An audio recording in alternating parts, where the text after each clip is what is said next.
Quais são as profissões mais comuns de brasileiros aqui na China? Essa é uma pergunta que eu ouço sempre e vou falar um pouquinho mais sobre isso agora. Vamos lá?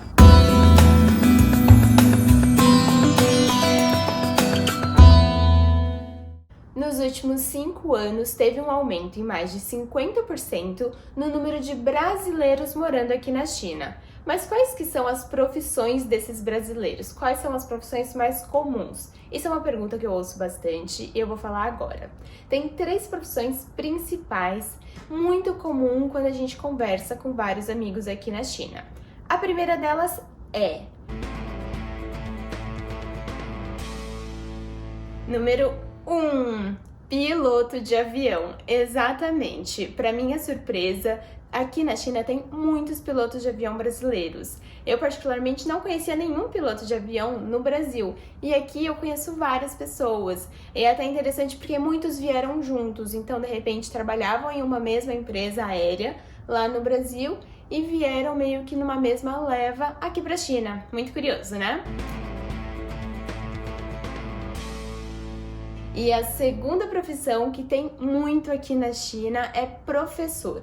E professor, quando eu falo, é para escola bilíngues. Então, é aqueles professores que têm um inglês fluente. Aqui é muito comum eles buscarem, estrangeiros, professores de inglês para os chineses, até porque a gente está falando aqui de uma população de 1,4 bi e a China está cada vez mais desenvolvida e cada vez mais globalizada, internacional. Então essa demanda por professores de inglês é muito grande. Então aqui tem várias escolas bilíngues contratando e é até muito interessante, né? Porque quando a gente compara a profissão de professor no Brasil e a profissão de professor aqui na China, aqui é muito mais valorizado e de forma geral, inclusive salários, o pagamento é muito mais benéfico aqui na China do que no Brasil.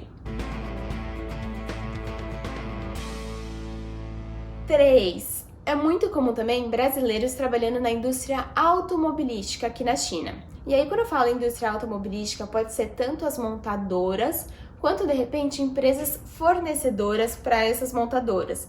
Por exemplo, empresas de autopeças que realmente fornecem materiais para essas montadoras.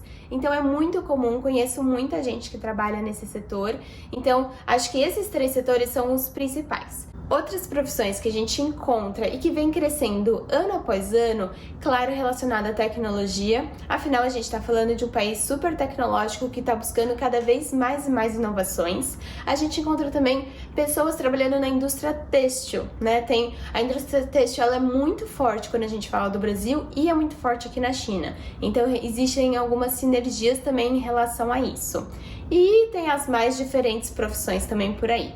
E é interessante reforçar aqui nesse vídeo que para a gente vir morar aqui na China, a gente precisa estar linkado a alguma empresa. Então não é tão simples assim, por exemplo, o processo de visto. Por isso que existem muitas pessoas que vêm realmente através de multinacionais, de empresas chinesas, porque assim é muito mais fácil a gente conseguir o visto. Espero que tenham gostado. Se você lembrou de alguém durante esse vídeo e acha que essas informações podem ser interessantes, compartilha com essa pessoa e comenta aqui o que mais que você tem de curiosidade sobre a China. Afinal, aqui do outro lado do mundo estamos e loucos para compartilhar com vocês. Um beijo e até a próxima!